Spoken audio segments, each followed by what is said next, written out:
안녕하세요. 오늘은 신, 과학, 그리고 윤리에 대한 아주 깊고도 어쩌면 좀 도발적인 대화를 한번 나눠보려고 합니다. 네, 안녕하세요.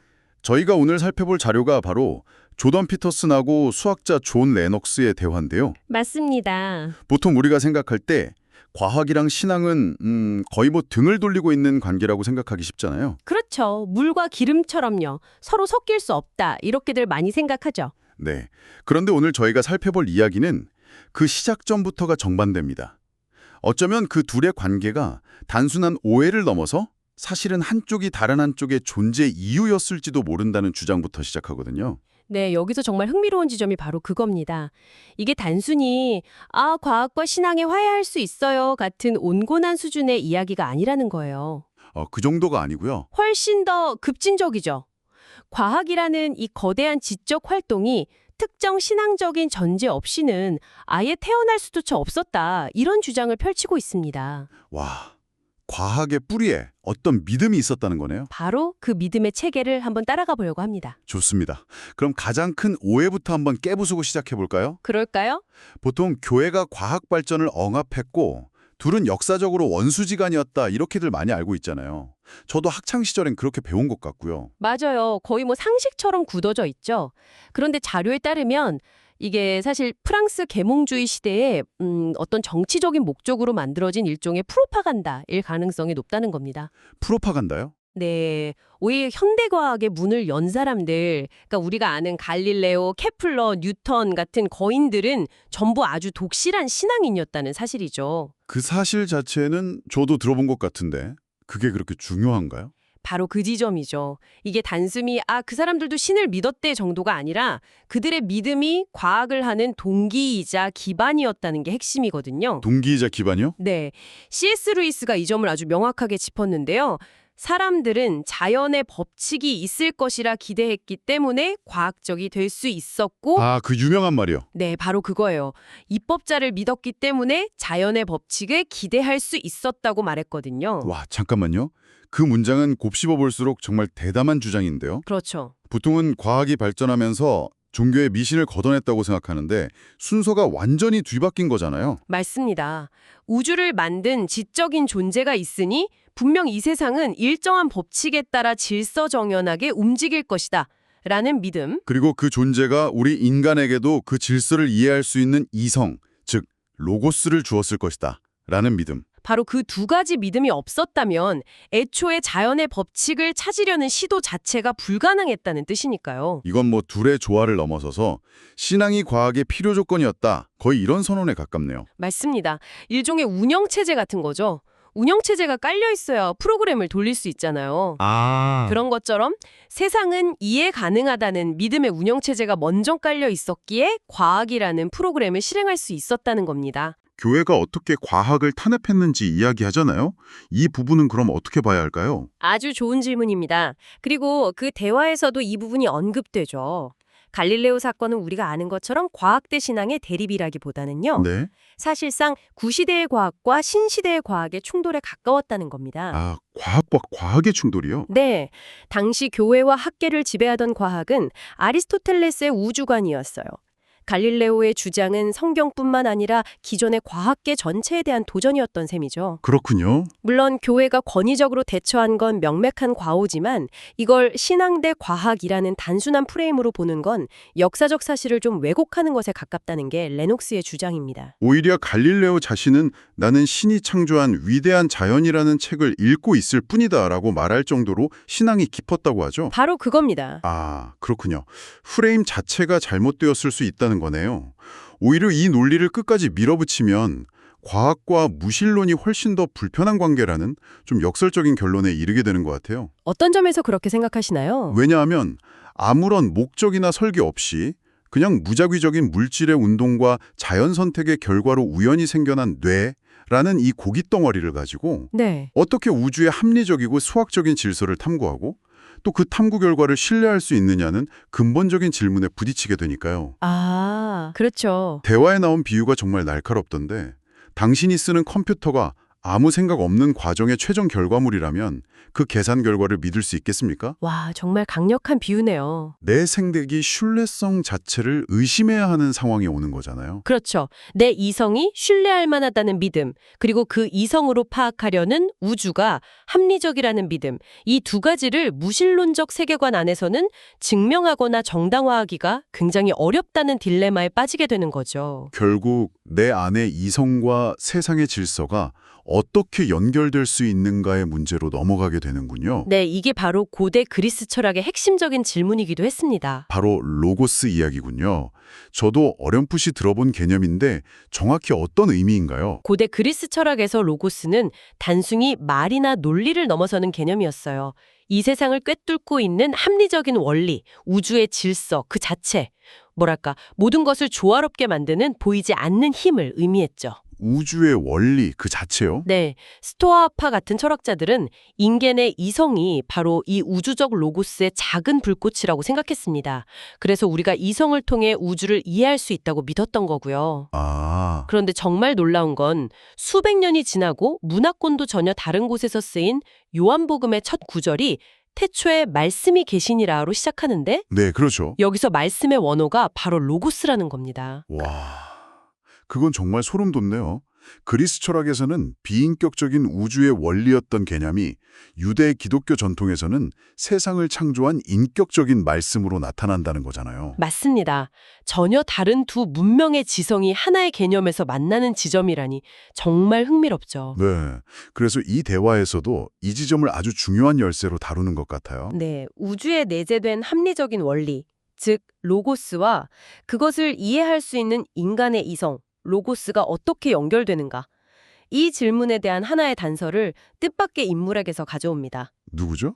바로 리처드 도킨스입니다. 네, 대표적인 무신론자인 도킨스에게서요. 그게 어떻게 가능하죠? 네, 바로 그 점이 재미있죠. 도킨스가 주장하길 어떤 환경에서든 성공적으로 살아남는 유기체는 필연적으로 그 환경의 중요한 정보를 자신의 구조 안에 담아내는 소우주여야 한다는 겁니다. 소우주? 마이크로코즘이요? 네, 예를 들어 새의 텅 빈 뼈 구조나 날개의 모양을 분석하면 지구의 중력이나 대기의 밀도를 유추할 수 있고요. 동물의 눈을 보면 태양빛의 파장에 대한 정보를 알 수 있다는 거죠. 아, 생명체가 곧 그 세계를 반영하는 지도와 같다는 뜻이군요. 바로 그겁니다. 아, 그 소우주 개념을 들으니 문득 이런 생각이 드네요.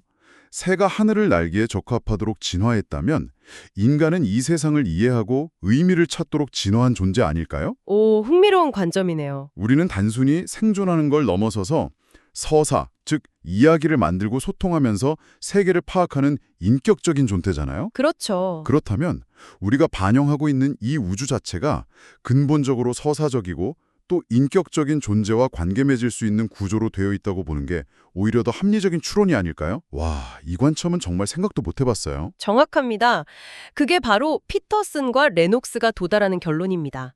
만약 우리가 우주의 소우주이고 우리의 가장 핵심적인 특징이 인격과 서사라면 네. 우리가 담아내고 있는 우주 역시 근본적으로 인격적인 로고스, 즉 말씀에 의해 구조화되어 있다고 보는 것이 가장 논리적인 설명이라는 거죠. 우리의 인격적 로고스가 우주의 로고스를 이해할 수 있는 이유가 바로 거기에 있다는 거군요. 바로 그렇습니다. 이야기가 점점 더 깊어지네요. 우주의 구조에서 이제는 생각 그 자체의 기원으로 넘어가는 것 같습니다. 네, 과학자들이 가설을 세웠다고 말할 때 우리는 보통 그 사람이 머리를 쥐어짜서 무언가를 만들어냈다고 생각하잖아요. 네, 그렇죠. 그런데 이 대화는 그 과정을 좀 다르게 보더라고요.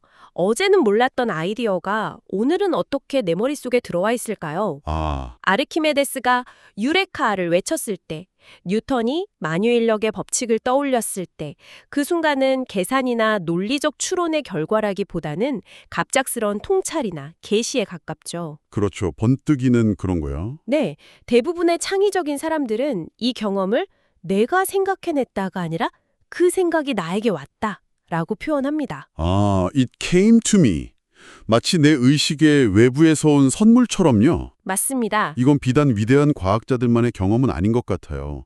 저도 글이 막힐 때 몇 시간씩 끙끙대다가 잠깐 산책이라도 나가거나 샤워를 할 때 갑자기 해결책이 번뜩 떠오를 때가 있거든요. 다들 그런 경험이 있죠. 정말 내 머리가 아니라 다른 곳에서 오는 것 같은 느낌이 들 때가 있어요. 바로 그 보편적인 경험이 계시, 즉 revelation이라는 개념과 맞닿아 있습니다. 물론 여기서 말하는 계시가 반드시 종교적인 것만을 의미하는 건 아니고요. 네. 어떤 문제에 깊이 몰두하고 나는 아직 답을 모른다는 겸손한 태도로 끈질기게 해답을 찾을 때 문득 통찰력이 번뜩이는 경험을 가리키는 거죠. 그 과정을 보면 보통 3단계로 이루어진다고 하더라고요. 맞습니다. 첫째, 해결해야 할 명확한 문제가 나타나고 둘째, 그 문제 앞에서 스스로의 한계를 인정하고 답을 구하려는 겸손한 태도를 가지고 그리고 셋째, 바로 그때 갑작스럽게 아이디어가 출현하는 거죠. 마치 어둠 속에서 누군가 불을 탁 해주는 것처럼요. 여기서 아주 중요한 윤리적 갈림길이 나오는 것 같습니다. 그렇게 떠오른 생각, 즉 외부에서 온 것 같은 그 선물을 어떻게 대하느냐에 따라서요. 어떤 갈림길이죠? 이걸 온전히 내공으로 돌리고 내가 이렇게 똑똑해서 해냈다고 말하는 순간 우리는 스스로를 신격화하는 위험에 빠지게 된다는 지적이 나오죠. 네, 그게 바로 루시퍼적 교만이라는 개념으로 연결됩니다. 창세기에서 뱀이 인간에게 너희도 신처럼 될 수 있다고 유혹했던 것과 같은 맥락이죠. 아, 외부에서 온 계시나 영감을 자신의 능력 덕분이라고 착각하고 스스로를 모든 것의 근원이자 주인으로 여기려는 태도. 이게 바로 루시퍼적인 교만이라는 겁니다. 내 인생의 주인은 나야. 내가 모든 걸 정의해. 같은 태도가 현대사회에 널리 퍼져 있는데 바로 그 지점을 지적하는 거군요. 그렇죠. 그 교만의 끝에는 결국 가치의 위기가 찾아온다는 거고요. 니체가 신은 죽었다고 선언했을 때 그가 단순히 종교의 쇠퇴를 말한 게 아니었잖아요. 네, 인류가 의지해왔던 절대적인 가치의 기준점, 선과 악을 판단하던 초월적인 닻이 사라져버렸다는 비극적인 선언이었으니까요. 맞습니다. 초월적인 기준이 사라지면 도덕은 무엇에 근거하게 될까요? 결국 남는 것은 다수의 합의이거나 혹은 더 노골적으로는 힘의 논리뿐입니다. 네. 자료에서도 나치 독일의 끔찍한 사례가 언급되던데요. 맞아요. 만약 도덕이 그저 사회적 합의에 불과하다면 당시 독일 국민 다수가 지지했던 유대인 학살을 우리가 무슨 근거로 절대적으로 악하다고 말할 수 있을까요? 아, 정말 어려운 문제네요. 내가 너를 강제할 힘이 있다면 그 힘 자체가 내가 너보다 도덕적으로 우월하다는 증거가 아닌가라는 섬뜩한 논리에 반박하기가 지독하게 어려워집니다. 그리고 그 생각의 연장선상에서 오늘날 훨씬 더 세련되고 위험한 형태가 나타나고 있다고 경고합니다. 바로 트랜스휴머니즘이라는 유혹이죠. 네, 질병, 노화, 그리고 죽음과 같은 인간의 근본적인 한계들을 기술의 힘으로 극복하려는 시도 말입니다. 단순히 수명을 연장하는 수준을 넘어서는 거죠. 훨씬 넘어서죠.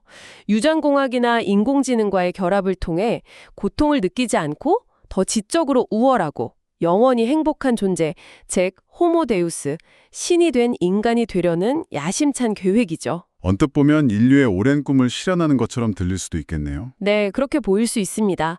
그러니까 영화 가타카 같은 세상을 말하는 거군요. 유전적으로 우월한 인간과 그렇지 않은 인간으로 나뉘는. 근데 이건 거기서 한 발 더 나아가서 인간이라는 종 자체를 아예 다른 무언가로 바꾸려는 시도라고 보면 될까요? 그렇습니다. 하지만 이 대화에서는 여기에 치명적인 함정이 숨어 있다고 지적합니다. 어떤 함정이죠? 첫째, 우리는 무엇이 더 나은 인간인지 합리적으로 계산할 수 있는 능력이 전혀 없습니다. 아, 미래는 근본적으로 예측 불가능한 변수들로 가득 차 있는데 우리가 지금 기준으로 우월한 유전자라고 생각해서 무언가를 설계하고 개입하는 것이 수십, 수백 년 뒤에 어떤 재앙적인 결과를 날지 아무도 모른다는 거죠. 단기적인 이득을 위해서 장기적인 생존 가능성을 파괴할 수도 있다는 거군요. 그렇죠. 그리고 둘째, 이게 더 근본적인 문제인데요. C.S. 루이스가 이미 수십 년 전에 경고했듯이 이는 인류의 해방이 아니라 오히려 인간성의 폐지를 가져올 거라는 겁니다. 인간성의 폐지요. 네. 왜냐하면 그렇게 기술로 설계되고 만들어진 존재는 더 이상 우리가 아는 인간이 아니기 때문입니다. 그건 자연적인 존재가 아니라 만들어진 인공물, 아티팩트에 불과하죠. 아, 부모에게서 태어난 것이 아니라 누군가의 설계도에 따라 조립된 존재가 과연 자유의지를 가질 수 있을까요? 그 존재의 고통과 기쁨은 과연 진짜일까요? 결국 인간이라는 종의 존엄성 자체가 사라지게 된다는 무서운 경고입니다. 오늘 정말 과학의 탄생 조건부터 생각의 기원, 그리고 인류의 미래가 걸린 윤리적 문제까지 엄청난 여정을 함께했네요. 네, 정말 광범위한 이야기였죠. 이 모든 논의가 결국 하나의 질문으로 모이는 것 같습니다. 우리는 유한한 존재로서 인간의 한계를 어디까지 받아들이고 또 어디까지 넘어서려고 시도해야 하는가? 그리고 그 경계는 누가 정해야 하는가? 맞습니다. 대화의 마지막 부분에 아주 인상적인 심리학적 통찰이 하나 등장하는데요. 그 질문에 대한 실마리가 될 수도 있을 것 같아요. 어떤 건가요? 우리가 정말로 두려워하는 대상, 예를 들어 대중 앞에서 연설하는 것이나 거절당하는 것에 대한 두려움을 피하지 않고 자발적으로 마주하기로 결심할 때 우리 몸에서 놀라운 변화가 일어난다는 겁니다. 아, 단순히 심리적으로 용감해지는 걸 넘어서 스트레스 반응을 조절하는 생리적 시스템이 재조정되고 심지어 유전자 발현 수준에서도 긍정적인 변화가 일어난다고 해요. 와, 정말요. 네.